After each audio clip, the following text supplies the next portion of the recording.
Hey guys, welcome back to a vlog full of games, and today I am looking at some good weapons that one can use, especially on the angler. But any bot with heavy and light hard points will be covered in this game. So when I just started off playing after a break, one of the bots that I got was the cruel angler, and I had a couple of weapons. One of them was the Calamity and a few sparks. So over years you can see in this game I'm using the Calamity and the sparks, and honestly any weapons on the angler can become really powerful. The Calamity at all the stats I'm going through are at MK2 level 12. The Calamity has 6305 DPS, and the spark, the total of three, is 10,872. So, what happens is the Calamity and the Spark work in a different way. Sometimes, when the target is further away, they do lesser damage. So, at 400 meters, they do 17,177 DPS. At 600 meters, they hardly do 3,911 DPS. But when it comes down to 50 meters and under, it does 40,709 DPS. To be honest, I think this setup is really good, and when you combine this with a shield breaker, you're doing some wonderful stuff. As you can see in the gameplay here, Calamity performs pretty decently, as well as the sparks. And now this is one of these sparks over here is at MK1 level 8, and the others are at MK2 level 2, and the Calamity as well is at that.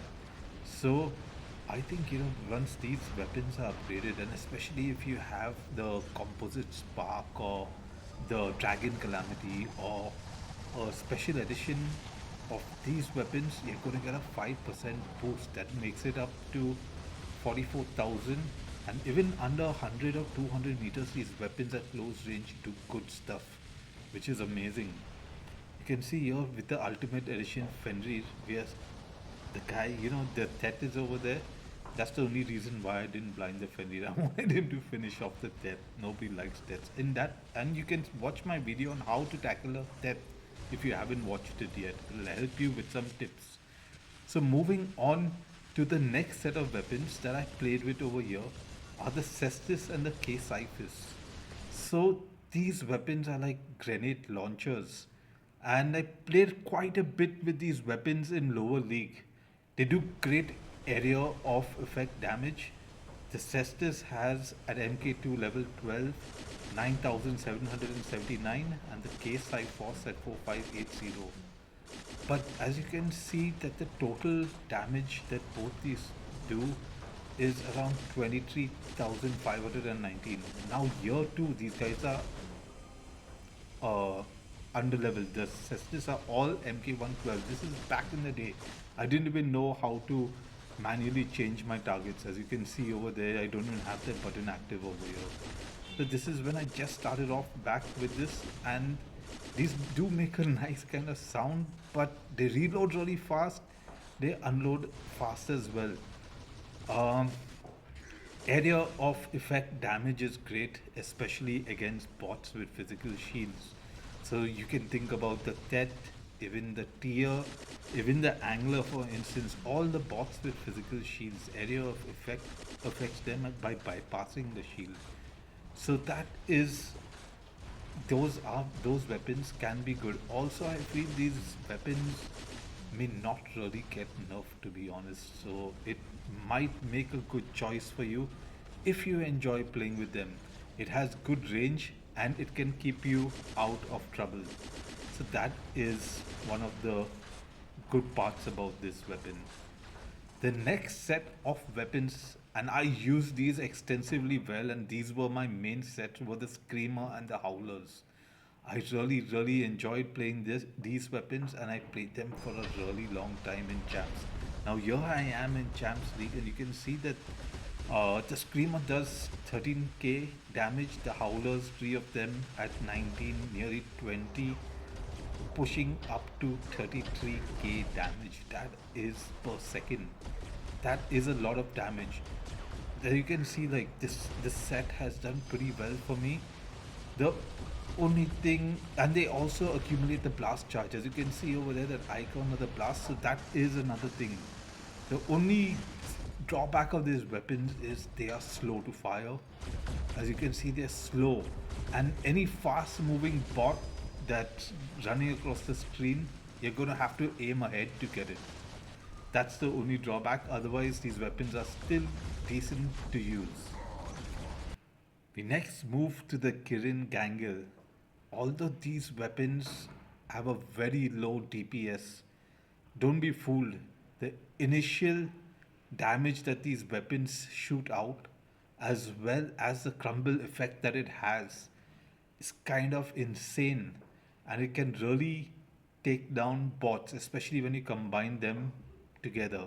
I also wanted to talk about the Athos and Aramis, because the Athos does 8,200 and the Aramis a total of 12,800 with the three of them. And over here you can see I like to combine the Athos and Aramis along with the Kirins or the Mogwans or whatever you like. I've put a video about how you can extend the durability of the bot. This combination of the three Aramis along with the Kirin ends up basically doing 12,800 DPS, plus you're healing 5,100 plus health, and this is without uh, a mechanic pilot skill.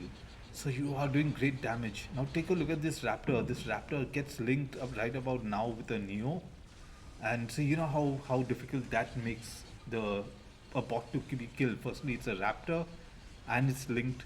It's getting its support over there, and here you go. That's a triple kill with this setup. And again, one of those Aramis is at MK1 level 2.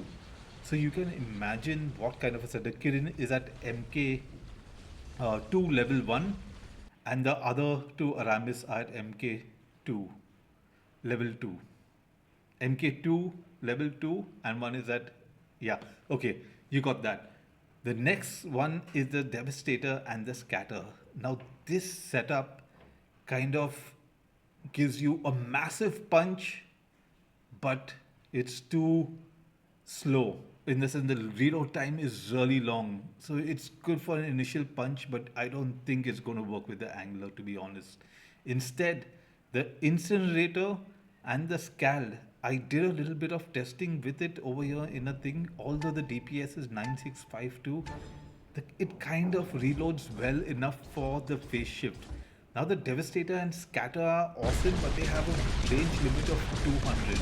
While this Scald, I think, goes up to 500, which is a much better range. Plus, again, this has the blast charge damage, that has the sonic damage. So the sonic damage wipes out the HP regeneration, while the blast again is AoE effect.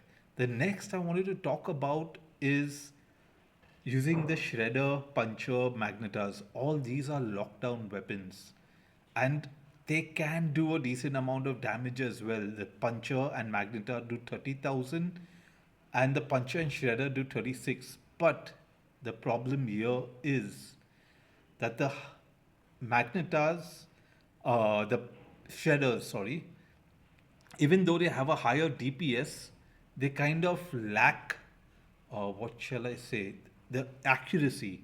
They don't really hit their targets, especially beyond 400 meters, which is a massive problem.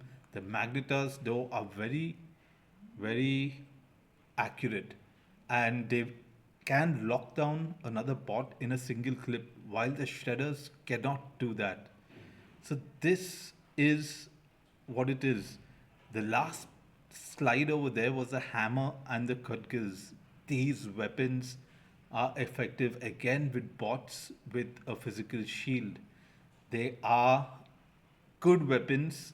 They have got a slight buff recently, and the only thing, and they have good DPS.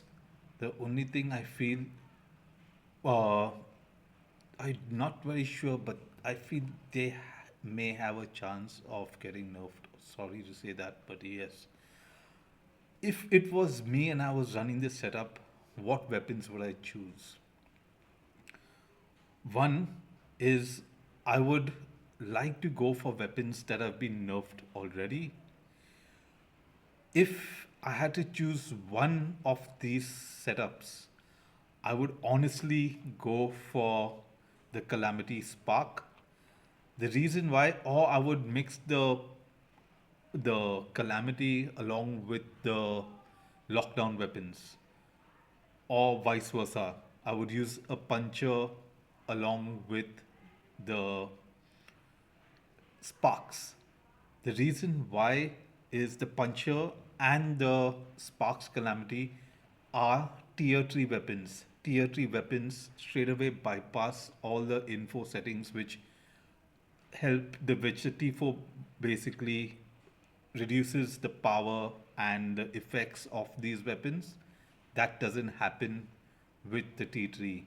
Second is they have been nerfed already, although after the cryo nerf again and the fainter, I'm not so sure whether they will be nerfed again. But I would tell you this, whenever you choose weapons for your hanger, do not choose do not put more than a couple of the same family, like the Kirin, Mogwans, Gangils.